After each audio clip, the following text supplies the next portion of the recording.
The deeper prehistoric oceans go, the worse your death gets.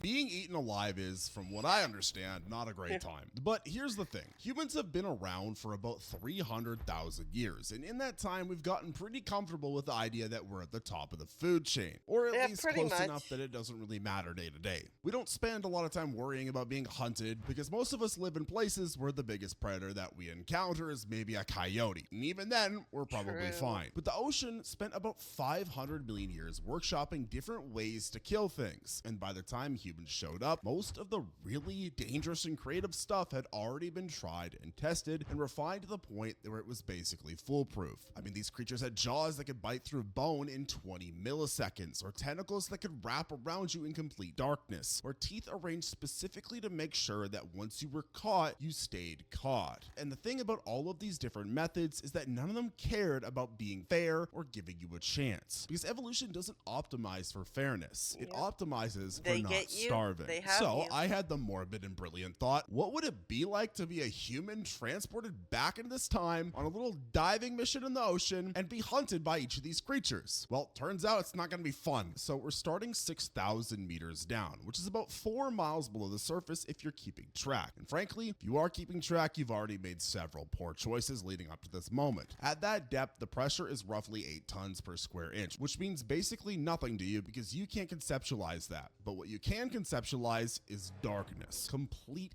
darkness, the kind where your eyes stay open. It doesn't matter because there's nothing to see. The water is near freezing. The silence is the kind that makes you aware of your own No light heartbeat in a reaches way down that's that deeply deep. uncomfortable. Now, the big fin squid lives down here, and it's one of the animals that scientists have only seen about 20 times in the last 20 years, which should tell you something about how hard it is to find, and also how little it wants to be found. It's got a pale body, fins nearly as long as its mantle, and tentacles that trail down anywhere from 13 to 26 feet, just hanging there in the water column at these weird elbowed angles that make it look less like an animal and look like some sort of eldritch nightmare. The interesting thing about these squids is that they're still alive today. But you know, the worst part about being hunted isn't the violence, it's the waiting. Just sitting there knowing something's coming and there's nothing you can do about it, which is sort of how I spend most of my time anyway, except instead of being eaten, I'm just waiting for things to happen. And I figured out recently that I might as well get paid for that, which is why this video is sponsored by FreeCash. The setup is simple. Play mobile games, take surveys, sign up for offers, and they pay you through PayPal, crypto, or even gift cards. Most people make $5 to $10 on day one just testing it out. And if you're using it a couple hours a day regularly, you're looking at somewhere between 30 and $100 a month, which starts to add up. It also has 250,000 reviews on Trustpilot with a 4.8 star rating with $50 million paid out so far. So you know it's legit. If you're interested in getting started, you can click the link in the description or the pinned comment. The first cash out minimum is $20. After that, there's no minimum at all. Thank you so much to FreeCash for partnering with us on this video. Now let's get back to talking about apex predators of the deep. Most of the creatures that we'll be talking about today are not still alive, but these things have been around before us and they're still here, so I thought it'd be fun to include them. But the thing about the big fin squid is that they don't hunt the way you would expect because there's no chase involved, no dramatic pursuit. They drift basically, dangling those absurdly long tentacles below them and waiting for something to brush into the strands. And once that happens, the tentacles contract, slowly pulling whatever touched them upward toward the body. It's a fishing net that can think. So you're down there in your suit or submersible, that's lights cutting terrifying. through the dark, and you feel something brush your leg. Just a light hell touch, no. almost nothing. It was probably just some little fish. But it's the kind of thing that you would ignore if you weren't 4 miles underwater. And then it happens again, and you turn, and in the edge of your lights, you see these ribbons trailing past. They're pale and thin and impossibly long. And you realize with a very specific kind of dread that you're already caught. The squid doesn't rush, and that's the worst part. At least in the deep, you had darkness working in your favor. Sort of, in the sense that you couldn't see what was coming, which depending on your personality might count as mercy. But if we jump back around 95 million years to the Cretaceous and drop you in a river delta in what's now North Africa, the visibility is just clear enough to see the problem before it hits you, which frankly doesn't help as much as you would think. Onchopristis was a sawfish, more or less, except calling it a sawfish is sort of underselling the situation because this thing was 13 feet long and half of that length with just its snout. It had an 8-foot long saw blade, specifically lined on both sides with barbed teeth that pointed pointed backwards, and it used this whole setup to slash through schools of fish, injuring multiple animals with just one swing, which is efficient if you're the one doing the swinging, and significantly less efficient if you're the one getting swung at. Guess which one you are. The other thing about Onchopristis is its eyes sat on top of its head, which is a detail that tells you it spent a lot of time on the bottom looking up, watching for danger from above. This is ironic because Spinosaurus lived in these same rivers and occasionally ate God, these sawfish, so Spinosaurus even was the things doing terrifying the back in the hunting day. were worried about getting hunted, which should give you some sense of how the whole ecosystem was just an ongoing disaster for everyone involved. Now you're diving in murky greenish water. Visibility is maybe 10 feet if you're lucky, and the first thing that happens is you feel the water move.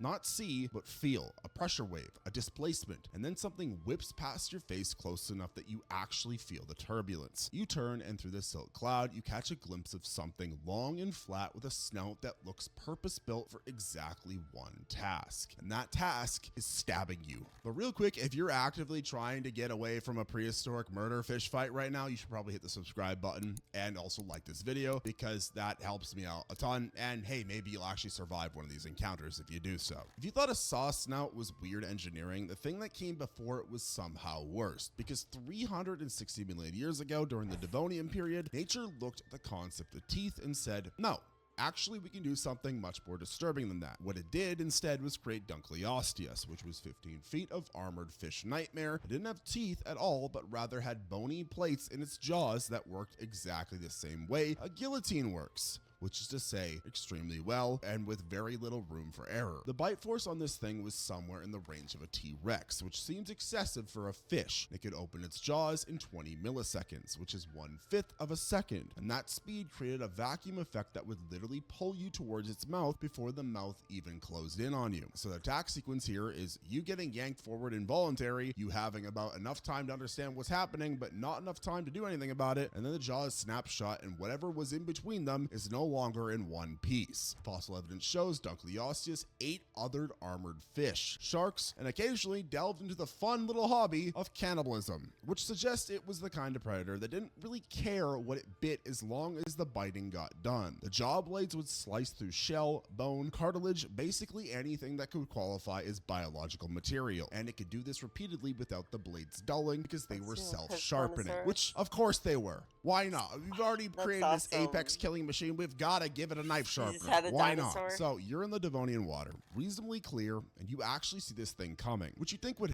You know that crocodiles are a dinosaur? They're like one of the only ones that lived. Help, but mostly what it does is give you a few extra seconds to shit your pants. It opens its mouth and you feel the pull. You feel that sudden wrongness in the water pressure, and then everything goes loud and then very quiet, and you go night-night forever. Look, Dunkleosteus had the decency to make it quick, which in the context of prehistoric ocean murder is about as close to mercy as you're gonna get. But 85 million years later in the Western Interior Seaway, which was this massive inland ocean that cut North America in half, there lived something that preferred a more hands-on approach. And by hands-on, I mean it wanted to make sure you understood what was happening before you died. Tylosaurus was 45 feet long, which is about the length of a city bus if buses could swim, and also had the personality of a very insane serial killer. It looked sort of like what would happen if you took a giant monitor lizard, gave it flippers, and 6,000 gallons of steroids. It had 2 full rows of sharp teeth, plus a bonus set on the roof of its mouth, just in case the first 2 rows didn't get the point across. Fossil evidence shows it ate fish,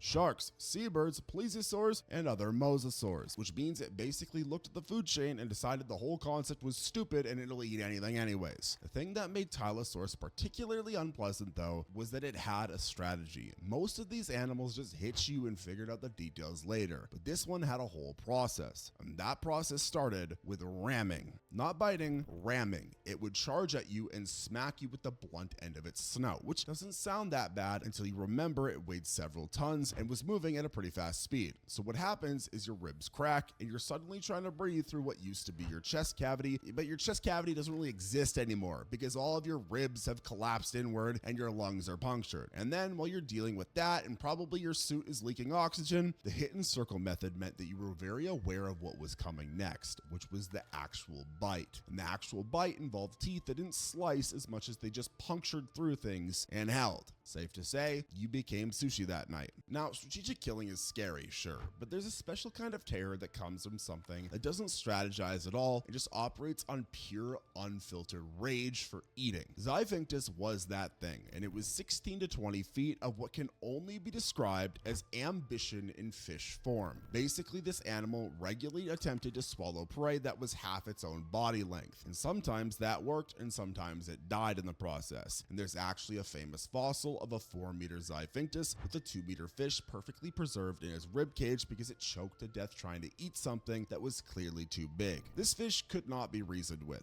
There was no negotiation. I mean, look at its face. That's not a negotiating face. It had one setting, and that setting was see something, eat something, ask 0 questions. And it applied this line of thinking to everything it encountered, which included you if you happened to be swimming in the wrong Cretaceous seaway at the wrong time. The body was built for speed. It was streamlined and muscular, with a tail that could generate enough thrust to catch actual fast-swimming sharks. Its jaws could open wide enough to fit a human head first into its mouth in one go, which is exactly what it's going to be doing to you. So the attack came fast. You would see a silver shape coming at you, and then before your brain could process the information, your legs were inside of a fish, surrounded by dozens of inward pointing teeth that were designed to grip, not slice. This is literally the Grip Reaper, which meant that once you were in there, the teeth made sure you weren't coming back out. Pressure was immediate and crushing. Your ribs would be bending and snapping as the fish tried to work you further down its throat. It doesn't really understand the concept of chewing, and if you were lucky, the shock would kick in right then, and then you would stop caring that you were being swallowed whole by something with the dietary restraint of an unsupervised dog.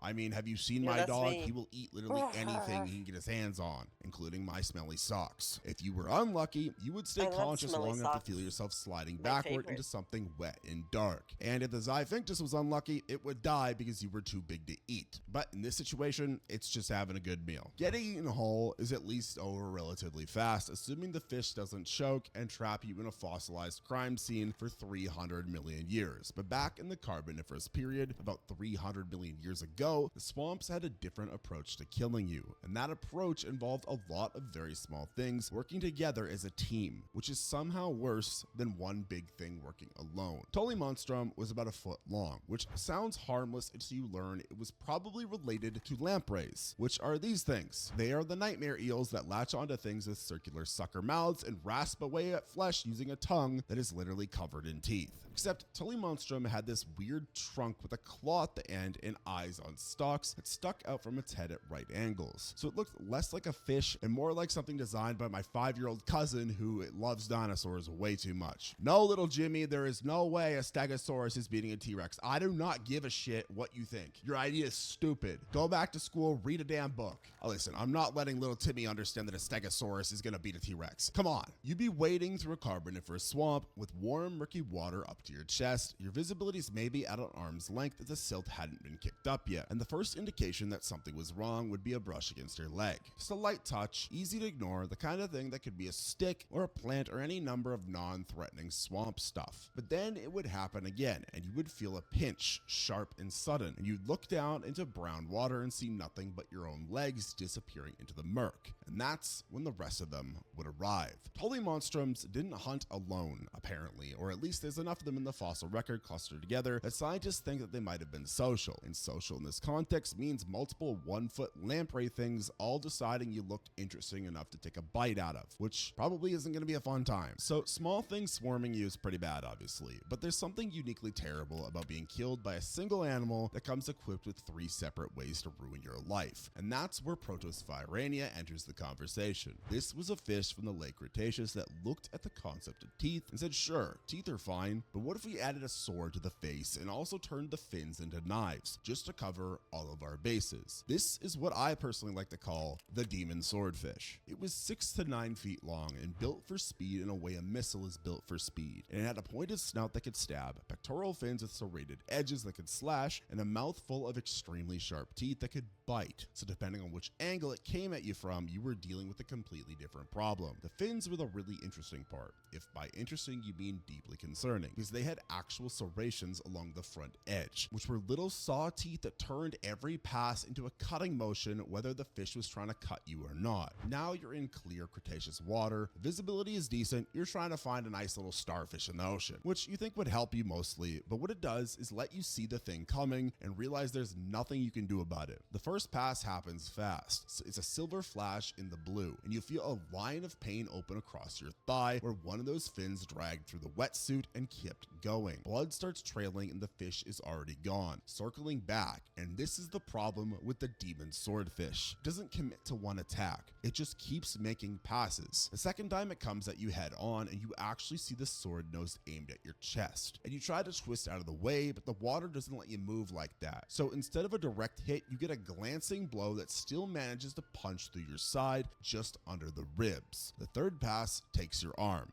or part of it, when the mouth gets involved. And the fast repeated attacks would kill you eventually, assuming you don't bleed out first or just give up out of frustration. But 40 million years earlier, there was another animal that didn't bother with patience because it didn't need to. Basilosaurus was 50 to 60 feet of seagoing mammal that had the body plan of a snake and the bite force of something that regularly ate other whales for breakfast. We know it ate other whales for breakfast because paleontologists have found the chewed up bones of smaller whales in fossilized Basilosaurus stomach contents, which is the kind of evidence that doesn't really leave much room for interpretation. The name literally means king lizard, which is wrong because it wasn't a lizard, but it was a king. It was an early whale, but the people who named it didn't know that yet, and by the time they figured it out, the name had stuck. So now we're stuck calling a whale a lizard, which bothers exactly nobody except the people who care about taxonomic accuracy, which there's probably 5 of you watching. And I promise it's not that big of a deal. I understand it's wrong. It's not that big of a deal. What mattered about Basilosaurus wasn't what we called it, but what it did. And what it did was swim through warm, shallow Eocene seas, looking for things to bite in half. The hunting strategy involved ramming first, which seems redundant when you're already 50 feet long with a mouthful of teeth that can crack skulls. But apparently Basilosaurus wanted to make sure that you were paying attention before the actual biting started. So you would be swimming along, maybe near the surface because that's where the light is, and you know, humans like light. And then something hits you from the side, hard enough to break ribs. And when you spin around to see what happened, you'd catch a glimpse of this long serpentine body coiling past, dark on top and pale underneath.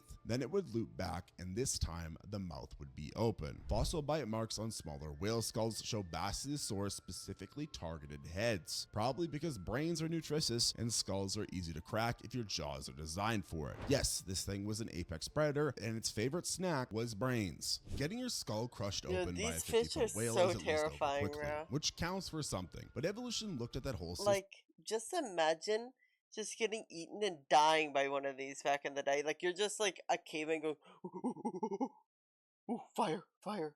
And then all of a sudden you come across this thing. You are cooked. Decided it could be further optimized. 30 million years later, during the Oligocene, the ocean had squalodon, which was what happened when early toothed whales developed echolocation and serrated teeth at the same time, and then decided to hunt in groups, because apparently killing things efficiently wasn't enough. It had to be a team effort. Squalodon was 12 to 18 feet long, depending on the species, so not massive by whale standards, but big enough to ruin your whole day. Instead of smooth, conical teeth modern dolphins had, it had teeth with serrated edges that could saw through flesh and bone. The real problem wasn't the teeth though, it was the fact these animals could echolocate, which meant that they could see you using sound before you ever saw them. The clicks and buzzes they made to build that picture traveled through water faster than you could process what was happening. So you would hear the clicking first, a high-pitched rapid pulse that would seem to come from everywhere at once because the water doesn't carry sound the way air does. And then you would see 3 of them coming out of the blue in formation, and that's when you would understand that you weren't dealing with an animal, You were dealing with a coordinated hunting party that had already decided that you were dinner and they were all going to carry out their plan. The first one would test you, maybe take a bite out of your flipper or your leg, just to see how you would react and whether you were worth the effort. The second one would disable, going for major muscle groups or joints. The third one would wait until you were compromised and then go for critical areas. And the whole time they would be whistling to each other, adjusting strategy, because they were mammals with mammal brains and they could solve problems. Unlike you, because you're not solving this problem. Their problem? Well, they're solving it. And that problem is eating you. Now, coordinated intelligence is terrifying when it's trying to kill you, sure. But there's a different kind of fear that comes from something that like doesn't need intelligence because it already owns the environment completely. And 130 million years ago in the early Cretaceous, there was a plesiosaur that spent most of its life so deep underwater that seeing it meant you'd already made several irreversible errors in judgment. Abyssosaurus was 23 feet long, with a neck that took up about half of that. And it's probably my favorite prehistoric creature of all. I mean, just look at that name, Abyssosaurus. That is one of the coolest names we could ever give something. And how it behaved is even cooler. Anyways, 23 feet long, with a long neck that took up about half of that. And it had adaptations for deep diving that shouldn't have worked, but they did anyway, including eyes that were proportionally huge compared to other plesiosaurs, because down in the dark, you need all the light gathering ability you can get. Its bones were also unusually dense, working as ballast so it could sink without effort. And its chest was broad enough to suggest that it could hold its breath for extended periods, which it needed to because it apparently spent significant amounts of time hundreds of meters down where the pressure would turn a human into a pool noodle. The thing about hunting that deep is that stealth isn't really a skill you need to develop. It just happens automatically because there's no light and sound travels strange and everything is already working against the prey by default. So Abyssosaurus would drift in the dark with those massive eyes picking up any trace of movement or bioluminescence. By the time you knew it was there, it had already decided that you were food. You would be in some kind of deep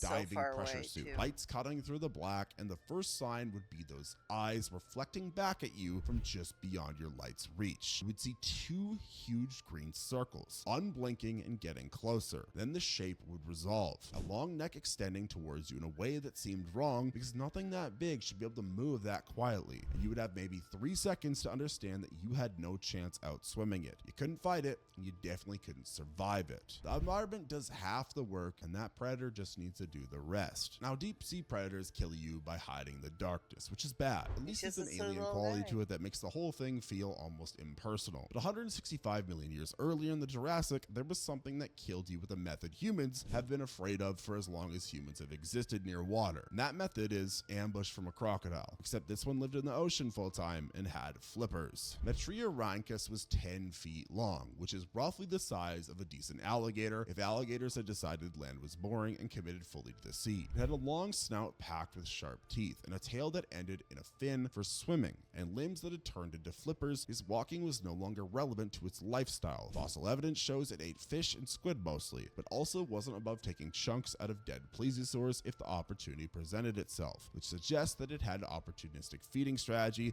that modern crocodiles have, where if it fits, it sits, and sitting is in its mouth. Now, you're in a Jurassic lagoon with warm, clearish water over a reef, and everything seems fine right up until the moment it doesn't. This crocodile hunted by waiting, which is what crocodilians do best, and it would hold position near the bottom or tucked against a reef edge till something interesting swam overhead, and then it would launch upward in one explosive burst of speed that ended with jaws clamped around whatever part of you it reached first. The teeth would punch through both of your legs at the same time, with dozens of sharp points driving in deep, and you would feel the pressure before you felt the pain as the bite force was significant. Then would come the rotation. Crocodilians have been doing death rolls for millions of years because the technique works, and what it does is turn a simple bite into dismemberment, and that involves you becoming a bunch of different pieces in the water. Death rolls will absolutely rip you apart, which is effective and has been refined over millions of years. But all of these hunters had limits, things that they wouldn't eat, prey that they would avoid, some kind of upper boundary on their ambitions. The Lassatitan did not have that problem, and we know it didn't have that problem because paleontologists have found the acid-etched bones of other mosasaurs, plesiosaurs, and large fish in the area where these things lived. The only animal around at the time that could have eaten and digested those animals was the Lassatitan itself. This was from the end of the Cretaceous period, 66 million years ago, right before the asteroid showed up and reset everything. It was 30 feet long,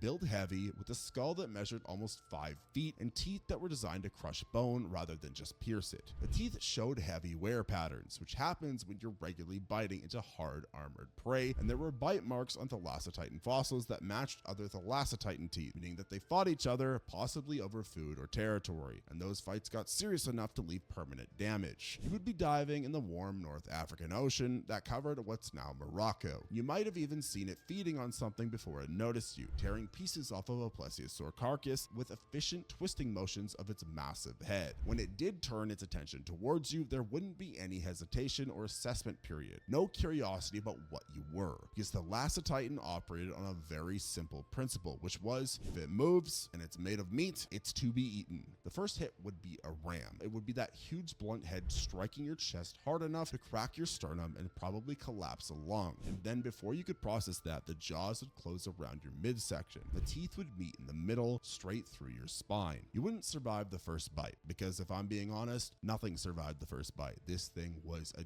demon in the water. So there you have it. That's exactly what it would feel like if you were transported back into the ocean in a prehistoric time and were hunted by each of these apex predators. It doesn't really sound fun, but it's interesting to think about because all of these animals have very different hunting strategies that turn them into very different demons of the deep. If you enjoyed watching this video, make sure to give it a like and comment down below if you want to see more videos just like this with maybe different predators. List off some of your favorite predators that you would love to hear about. Make sure to also subscribe to the channel and turn on post notifications so you don't miss out on any of our